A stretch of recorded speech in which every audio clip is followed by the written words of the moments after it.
Passive voice का अध्ययन करेंगे।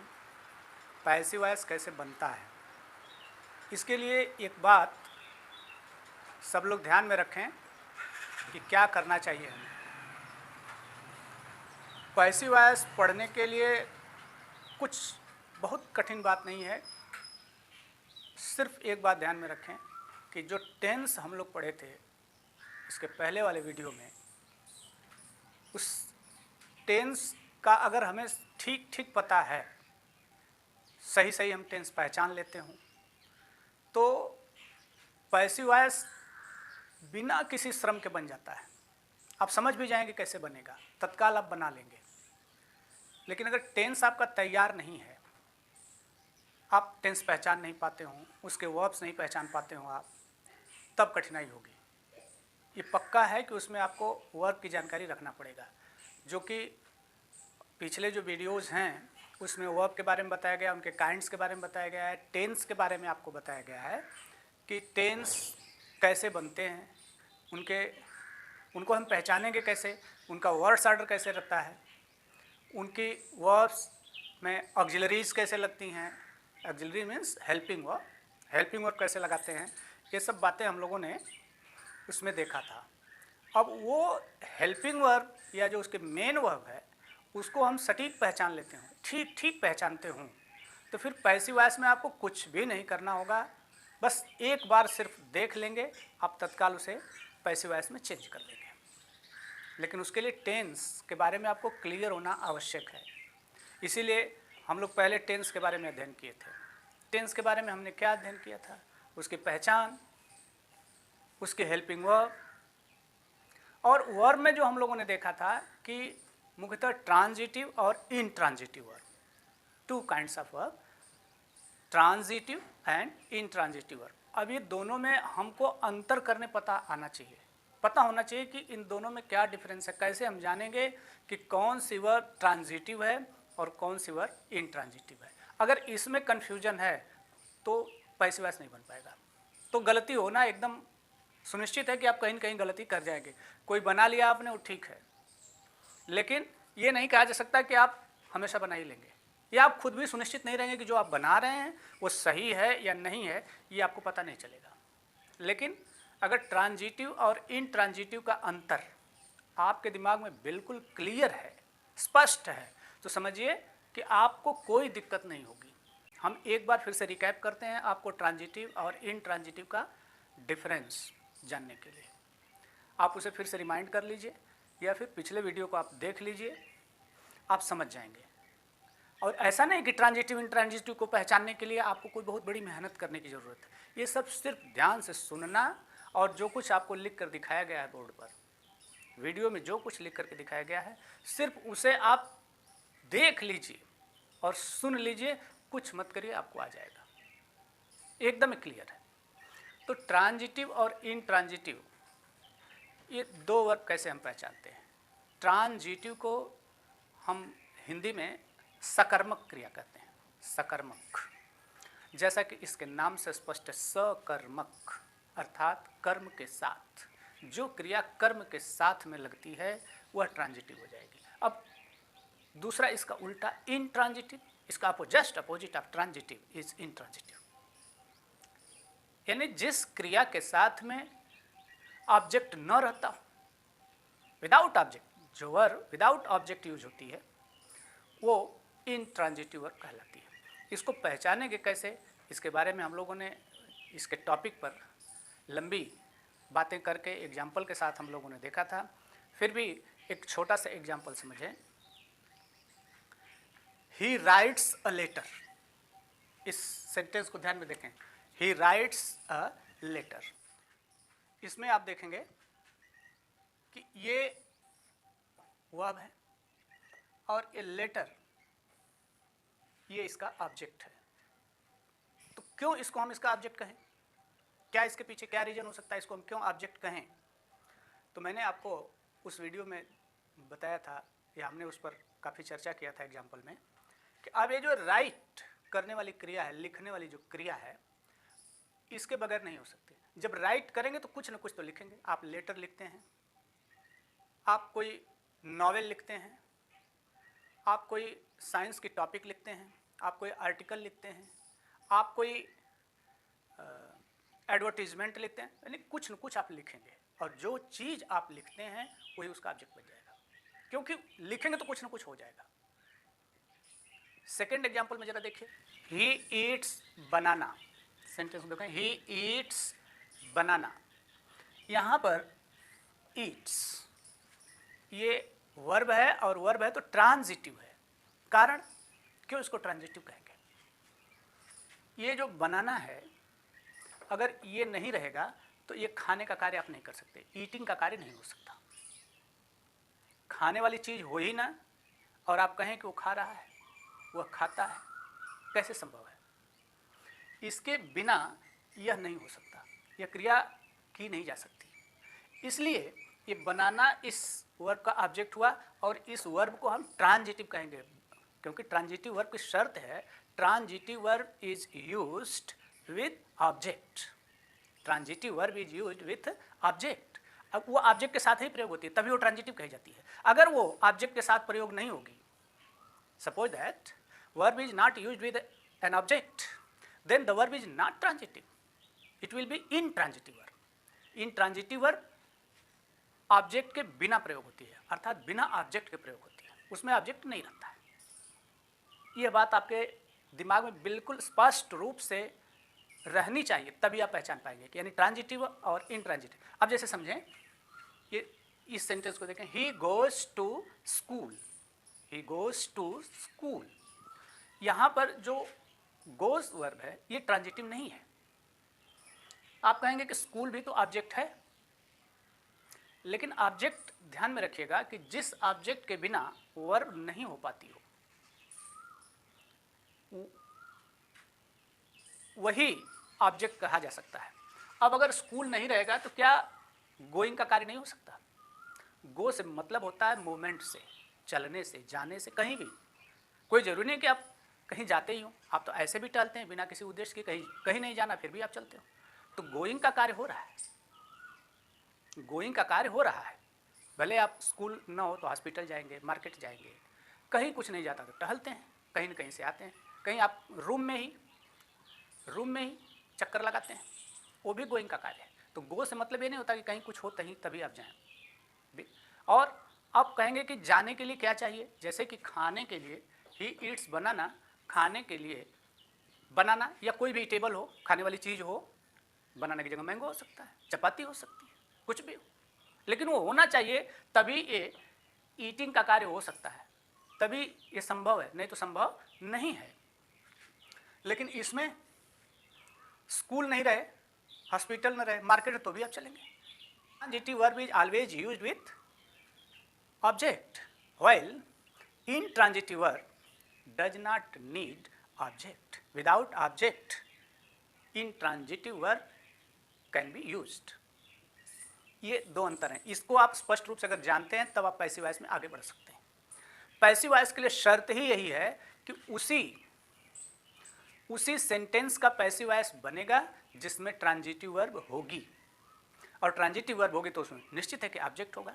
दूसरी, ऐसे भी इसको हम समझ सकते हैं कि जिस सेंटेंस में ऑब्जेक्ट रहता है उसी सेंटेंस का पैसिव वॉइस बनता है, जिसमें ऑब्जेक्ट नहीं रहेगा उसमें पैसिव वॉइस नहीं बनेगा। एकदम स्पष्ट रूप से ये बात दिमाग में होनी चाहिए कि पैसिव वॉइस सिर्फ उन्हीं सेंटेंसेस का बनता है जिनमें ऑब्जेक्ट रहते हैं। अब अगर कोई कहता है कि जिसमें ऑब्जेक्ट रहते हैं तो उसके पीछे एक और तर्क आप ध्यान में रख लीजिएगा कि वो ये भी कह रहा है कि उसकी जो वर्ब होगी वो ट्रांजिटिव होगी, जैसा कि अभी हमने देखा कि ट्रांजिटिव वर्ब बिना ऑब्जेक्ट के रहती नहीं। तो अगर कोई कहता है कि जिस सेंटेंस में ऑब्जेक्ट रहेगा उसी का पैसिव वॉइस बनेगा, तो आप इसको दूसरे तरह से ऐसे भी समझ सकते हैं कि उसकी वर्ब भी ट्रांजिटिव ही रहेगी, वरना बनेगा नहीं। यानी ट्रांजिटिव वर्ब रहे, ऑब्जेक्ट रहेगा पक्का, तो पैसिव वॉइस बन जाएगा।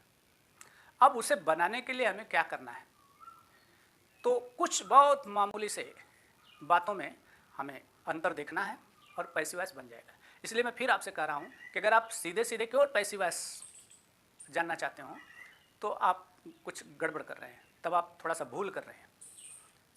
पैसिव वॉइस को समझने के लिए, जानने के लिए एक्टिव वॉइस को जानना जरूरी होता है। एक्टिव वॉइस मतलब वो टेंस जो हमने पढ़ा है कि ये जो टेंसेज हैं ये बनते कैसे हैं, इनमें कौन कौन सी वर्ब्स लगती हैं, उनकी पहचान होना अनिवार्य है। अगर उनकी पहचान आपके पास है तो पैसिव वॉइस में कोई प्रॉब्लम नहीं है, क्योंकि वे ही वर्ब यूज होती हैं। कुछ थोड़ी सी परिवर्तन होगा जो आपको न याद करना है न लिखना है, बस एक्टिव वॉइस आप जाना तो पैसिव वॉइस बदल लेंगे, केवल सुन करके, उतना तो आपकी क्षमता होती है समझने की। तो उसके लिए जरा इस बोर्ड पर देखें, इधर एक्टिव वॉइस है, इसके टेंस के जो नाम है, जैसे टेंस है तो हमने present indefinite tense, present continuous tense, present perfect tense, present perfect continuous, ये 4 काइंड्स हैं प्रेजेंट टेंस के। और इन 4 काइंड्स के साथ में कौन से ऑक्सिलरी लगती हैं, तो यहाँ प्रेजेंट इंडेफिनिट टेंस की ऑक्सिलरी डू और डज होती है, जो टेंस में आपने देखा पढ़ा था पहले वीडियो में, आप फिर से देख सकते हैं। और प्रेजेंट कंटिन्यूअस या प्रेजेंट प्रोग्रेसिव भी इसको कहते हैं, इसको सिंपल प्रेजेंट भी कहते हैं, नाम एक के अतिरिक्त भी हैं। तो नाम से आप कंफ्यूज ना हो, क्योंकि वो नाम जो है एक ही नाम को पकड़ के रखेंगे और दूसरा आपके सामने आ गया तो आप ये मत समझिए कोई दूसरा टेंस आ गया, कोई दूसरा टेंस नहीं है। इसी को आप प्रेजेंट इंडेफिनिट को सिंपल प्रेजेंट कह सकते हैं। प्रेजेंट कंटिन्यूअस को ही प्रेजेंट प्रोग्रेसिव भी कहा जाता है। तो ये प्रेजेंट कंटिन्यूअस है, इसके लिए एज आर एम, ये 3 वर्ड एज आर एम, ये 3 ऑक्सिलरी लगती हैं। अब इसमें भी आपको ध्यान में रखने के लिए बताया गया था कि एज किसके साथ लगेगा, तो जो सेंटेंस का सब्जेक्ट होगा उसको ध्यान में रखा जाता है कि अगर वो सिंगुलर है, सिंगुलर मतलब 1, प्लूरल मीन्स मोर देन 1, एक से ज़्यादा, 2 हो जाए, 3 हो जाए, 3000 हो जाए, उससे कुछ फर्क नहीं पड़ता है, केवल एक से अधिक हुआ तो प्लूरल हो जाएगा। इंग्लिश में ये बात बहुत क्लियर कट है कि एक है तो ही सिंगुलर कहेंगे, एक से अधिक हुआ तो प्लूरल हो जाएगा। अब इज जो है सिंगुलर सब्जेक्ट के साथ, आर प्लूरल सब्जेक्ट के साथ लगता है, और एम ये स्पेशली आई के साथ में यूज होता है। आई अगर सब्जेक्ट के स्थान पर है प्रोनाउन तो उसके साथ आप एम का ही यूज करेंगे, इज या आर का यूज नहीं करते हैं। उसी तरह से प्रेजेंट परफेक्ट टेंस है, तो प्रेजेंट परफेक्ट टेंस की हेल्पिंग वर्ब हैज़, हैव, ये 2 हैं, जिसमें हैज सिंगुलर के साथ यानी सिंगुलर सब्जेक्ट के साथ यूज होगी, और हैव प्लूरल सब्जेक्ट के साथ में यूज होती है। क्लियर। अब फोर्थ प्रेजेंट परफेक्ट कंटिन्यूअस को देखते हैं, इसकी हेल्पिंग वर्ब हैज़ बीन और दूसरी है हैव बीन। तो हैज़ बीन सिंगुलर के साथ और हैव बीन प्लूरल के साथ में, ये एक्टिव वॉइस में ये ऑक्सिलरीज यूज होते हैं। अब इनके साथ में मेन वर्ब आता है, जब टेंस का सेंटेंस बनता है तो सिर्फ ऑक्सिलरी से नहीं बनेगा, उनके साथ में मेन वर्ब भी रहती है। तो मेन वर्ब के अपने फॉर्म है, उसका प्रेजेंट, पास्ट और पास्ट पार्टिसिपल, और एक होता है प्रेजेंट पार्टिसिपल, उसके जो फॉर्म्स हैं, तो जिसमें मुख्य रूप से 3 हैं, जिसको आप first form, second form, third form भी कहते हैं। तो किस टेंस में वो किस फॉर्म में यूज की जाती है, यह टेंस पढ़ते समय हम लोगों ने स्टडी किया था, इसको समझे थे, बनाए थे, देखे थे। इसमें अगर कहीं कोई डाउट होगा तो आप अपना डाउट भेज सकते हैं, उसको फिर से क्लियर कर दिया जाएगा कि कहाँ पर बात नहीं समझ में आई है। लेकिन अगर आप समझ गए तो इसमें कोई बड़ी बात नहीं है। तो ये एक्टिव वॉइस के ऑक्सिलरीज हैं। अब समझिए कि अगर हमें प्रेजेंट इंडेफिनिट टेंस में कोई सेंटेंस है या सिंपल प्रेजेंट का कोई सेंटेंस है, उसको हमें पैसिव वॉइस में कन्वर्ट करना है, तो कैसे करेंगे, कैसे करेंगे? तो उसके लिए हमें क्या करना पड़ेगा? तो इसके लिए बहुत थोड़ी सी बातें हैं जो ध्यान में आपको रखना पड़ेगा, बिना उसके काम नहीं चलेगा। पहली बात तो ध्यान में ये रखें कि सिर्फ उन्हीं सेंटेंसेस का पैसिव वॉइस बनता है या बन पाएगा जिसमें ऑब्जेक्ट रहेगा, अर्थात जिसमें ट्रांजिटिव वर्ब रहेगी, क्योंकि ऑब्जेक्ट है तो ट्रांजिटिव वर्ब का रहना अनिवार्य है, या ट्रांजिटिव वर्ब है तो ऑब्जेक्ट का रहना अनिवार्य है। ये दोनों बातें एक दूसरे के कॉम्प्लीमेंट हैं।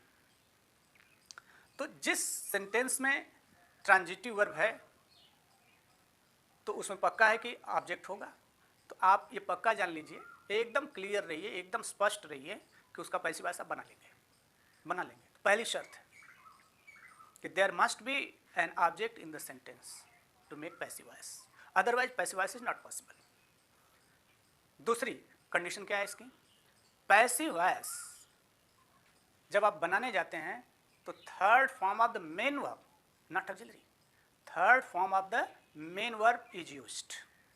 यानी पैसिव वॉइस में आप वर्ब का थर्ड फॉर्म ही यूज करेंगे, जो मेन वर्ब होगी उसका थर्ड फॉर्म यूज करेंगे, उसका कोई सेकेंड या फर्स्ट फॉर्म नहीं यूज होता है, केवल थर्ड फॉर्म का ही प्रयोग किया जाता है पैसिव वॉइस।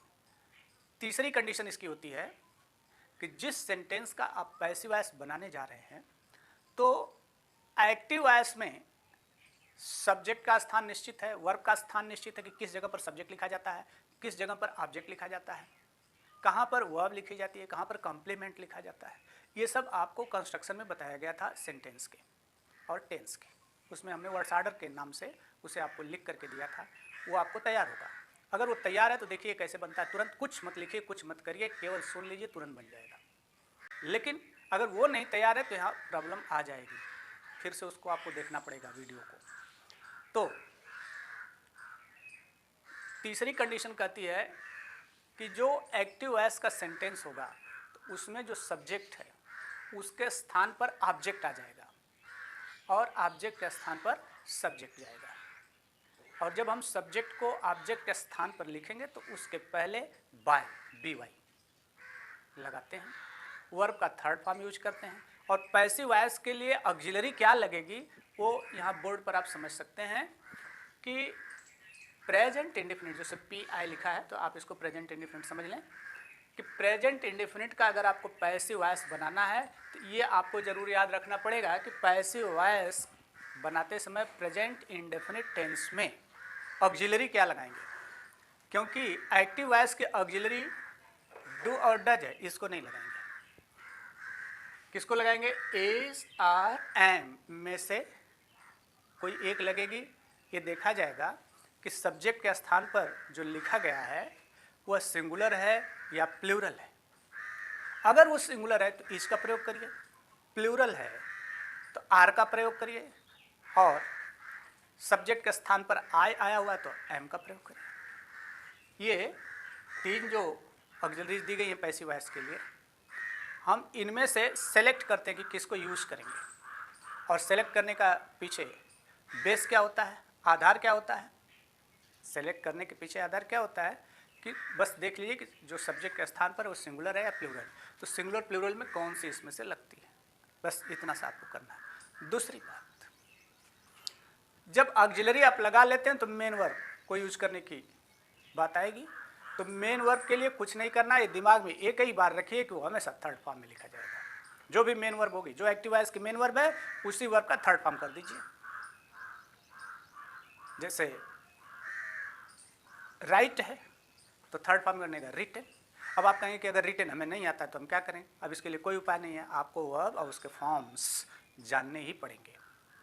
आप सोचें कि हम फॉर्म न जानते हो बना लें, नहीं बनेगा, फॉर्म जानना पड़ेगा।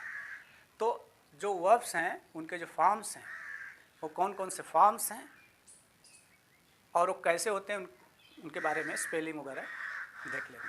खैर इतना जाने कि वर्ब का थर्ड फॉर्म ही आप यूज़ करेंगे। अगर थर्ड फॉर्म आपने यूज नहीं किया तो इसका मतलब गलत हो गया, नहीं समझ पाए।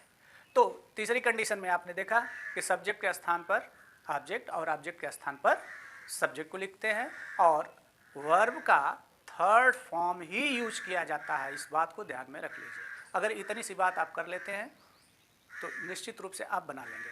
और सबसे पहले क्या लिखते हैं? ऑब्जेक्ट। सबसे पहले ऑब्जेक्ट, इसके बाद हेल्पिंग वर्ब यानी ऑक्सिलरी। हेल्पिंग वर्ब मतलब ऑक्सिलरी लिखते हैं। और इसके बाद वर्ब का थर्ड फॉर्म। इसके बाद यहाँ पर बाय लगाने के बाद आप सब्जेक्ट लिख देते हैं, यानी स्थान चेंज हो गया। आप सब्जेक्ट एक्टिव वॉइस में पहले आता है, एक्टिव वॉइस में सब्जेक्ट पहले आता है, लेकिन पैसिव वॉइस में ऑब्जेक्ट आ जाएगा सब्जेक्ट के स्थान पर, ये पहले आ जाएगा। उसके बाद हेल्पिंग वर्ब आएगी, तो ध्यान रखिएगा कि हेल्पिंग वर्ब पैसिव वॉइस की यूज करेंगे और वर्ब का जो मेन वर्ब है उसका थर्ड फॉर्म लगाएंगे। और उसके बाद बाय देकर के सब्जेक्ट, या फिर अदर वर्ड्स हैं तो वर्ब के बाद में दूसरे वर्ड्स आप लिख करके लास्ट में बाय सब्जेक्ट ही लिखा जाता है। बस इतने से आपका पैसिव वॉइस बन जाता है। अब एग्जाम्पल पर जरा देखें। अब ये सेंटेंस देखें, he eats banana, he eats बनाना। तो सेंटेंस को देखते ही तत्काल आप उसके टेंस को पहचान जाए। ये कौन सा है टेंस, पहचान सकते होंगे अगर आपको पहले का सब पता है टेंस के बारे में, तो तुरंत देखते ही पहचान जाएंगे। यहाँ एक सिंगुलर नंबर है, इस वर्ब में एस लगा हुआ है, therefore it is simple present और प्रेजेंट इंडेफिनिट टेंस। आप इसे पहचान सकते हैं, ये प्रेजेंट इंडेफिनिट टेंस हुआ। अब इसी को आपको पैसिव वॉइस में बदलना है, इसी को। तो आप कंफर्म करेंगे कि इसमें ऑब्जेक्ट है या नहीं है। जब तक ऑब्जेक्ट कंफर्म नहीं होगा पैसिव वॉइस नहीं बना पाएंगे आप। संयोग से बन जाए, आप जाने चाहे ना जाने ऑब्जेक्ट लगा हो, लेकिन आप जानते ना हो तो भी बन सकता है। लेकिन आपको कंफर्म रहना है कि आप जाने कि इसमें ऑब्जेक्ट है या नहीं है। तो इसमें ऑब्जेक्ट है क्योंकि यहाँ पर बनाना है, ये ऑब्जेक्ट है। अब इसका पैसिव वॉइस बनाना आपको बिल्कुल ईजी है। क्या करेंगे, जो वर्ड्स ऑर्डर है कि सबसे पहले हम क्या करते हैं, ऑब्जेक्ट को लिखते हैं। तो यहाँ पैसिव वॉइस बनाते समय हम सबसे पहले बनाना लिख देंगे। अब इसके बाद देखते हैं कि ये टेंस जो है सिंपल प्रेजेंट है, तो सिंपल प्रेजेंट का अगर हम पैसिव वॉइस बनाते हैं तो हेल्पिंग वर्ब क्या लगाते हैं। तो यहाँ पर देख लीजिए इज, आर, एंड, इनमें से कौन सी लगेगी अब ये आपको सेलेक्ट करना पड़ेगा। तो किसको सेलेक्ट करेंगे, यहाँ देखते हैं कि बनाना सिंगुलर नंबर में लिखा, लेकिन अगर बनानाज लिखा रहता यानी प्लूरल नंबर में होता, कहने का मतलब कि अगर ये बनाना प्लूरल नंबर में होता तब आर का हम सिलेक्शन करते हैं। लेकिन यहाँ पर सिर्फ बनाना लिखा हुआ है, तो इसका मतलब ये सिंगुलर नंबर है। तो इसमें से हम सिंगुलर नंबर की जो वर्ब है उसको सेलेक्ट करेंगे। तो यहाँ पर आ जाएगा एज, ये हो गया। अब इसके बाद नंबर आता है मेन वर्ब का। तो मेन वर्ब है ईट। अब इसके थर्ड फॉर्म को हम यूज करेंगे। तो ईट का थर्ड फॉर्म होता है ईटेन। क्या होता है, ईटेन। यहाँ पर यहाँ तक हमने लिख लिया। अब इसके बाद इसमें बचा क्या, ये बचा। इसको कहाँ लेके जाएं, तो इसको हम बाय लिखने के बाद एजेंट के रूप में बाय का यूज होता है। अब यहाँ पर ही लिखें कि नहीं लिखें, तो ही अगर आप लिखेंगे तो गलत हो जाएगा, क्योंकि अगर प्रोनाउन, पर्सनल प्रोनाउन का यूज है तो ये नॉमिनेटिव केस में है। और इसको जब हम यहाँ बाय के बाद में लिखते हैं, ऑब्जेक्ट के स्थान पर लिखेंगे तो इसका ऑब्जेक्टिव केस लिखते हैं। तो ही का ऑब्जेक्टिव केस होता है हिम, जो कि आपको बताया गया था, चार्ट पर समझाया गया था। तो ही का ऑब्जेक्टिव केस होगा हिम। अब इस प्रकार से पैसिव वॉइस बन गया, mango is eaten by him, mango is eaten by him. अब पैसिव वॉइस हो गया। इसमें जो नियम बताया गया कि सबसे पहले क्या आएगा, ऑब्जेक्ट, इसके बाद क्या आएगा, हेल्पिंग वर्ब, इसके बाद क्या आएगा, वर्ब का थर्ड फॉर्म, और उसके बाद क्या आएगा, बाय प्लस सब्जेक्ट है। तो यहाँ पर जो ये सब्जेक्ट है, ये सब्जेक्ट जब ऑब्जेक्ट के स्थान पर जाएगा तो वो ऑब्जेक्टिव केस में हो जाएगा, क्योंकि स्थान का ही बात है। सब्जेक्ट के स्थान पर नॉमिनेटिव केस में रहेगा या सब्जेक्टिव केस में रहेगा, सब्जेक्टिव केस या नॉमिनेटिव केस, ये एक ही बात है, नाम अलग अलग है। तो अगर सब्जेक्ट के स्थान पर तो सब्जेक्टिव केस, ऑब्जेक्ट के स्थान पर तो ऑब्जेक्टिव केस। अब ये प्रोनाउन है ही, तो ये जब आएगा ऑब्जेक्ट के स्थान पर तो इसका ऑब्जेक्टिव केस यूज करेंगे। तो ही का ऑब्जेक्टिव केस हिम होता है, इसलिए हमने हिम लिखा है। लेकिन यहाँ पर मान के चलिए कि किसी का नाम होता, जैसे यहाँ पर होता है राकेश, राकेश ईट्स बनाना, तो आप कहेंगे कि राकेश का ऑब्जेक्टिव केस क्या होगा। तो जो नाउन है ना, प्रॉपर नाउन या कोई भी नाउन, तो उसको आप ऑब्जेक्टिव केस में लिखेंगे तो उसका ऑब्जेक्टिव केस कुछ होता नहीं, उसी को आप केवल ऑब्जेक्ट के स्थान पर लिख दीजिए, वो ऑब्जेक्टिव केस में हो जाता है। यानी राकेश है तो यहाँ पर केवल बाय राकेश आप कर देंगे तब भी सही है, केवल बाय राकेश करना है। अब यहाँ पर राकेश अगर लिखा हुआ है बाय के बाद में, तो कोई भी वो तुरंत समझेगा कि ऑब्जेक्टिव केस में, क्योंकि अगर सब्जेक्टिव केस में होगा तो फर्स्ट पहले आएगा, फर्स्ट नंबर पर आएगा, ये लास्ट में आया है, इसलिए ऑब्जेक्टिव केस है।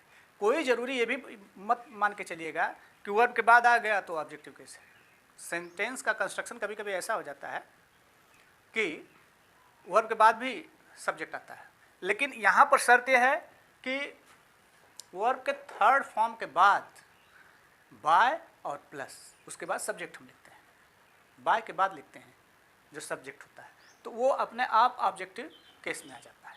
बस इतना सा ही आपको करना है और ये चेंज हो जाएगा। तो अब हम समझते हैं कि आप पैसिव वॉइस को बनाने के लिए जिन बातों की ज़रूरत है उसे आप समझ गए होंगे।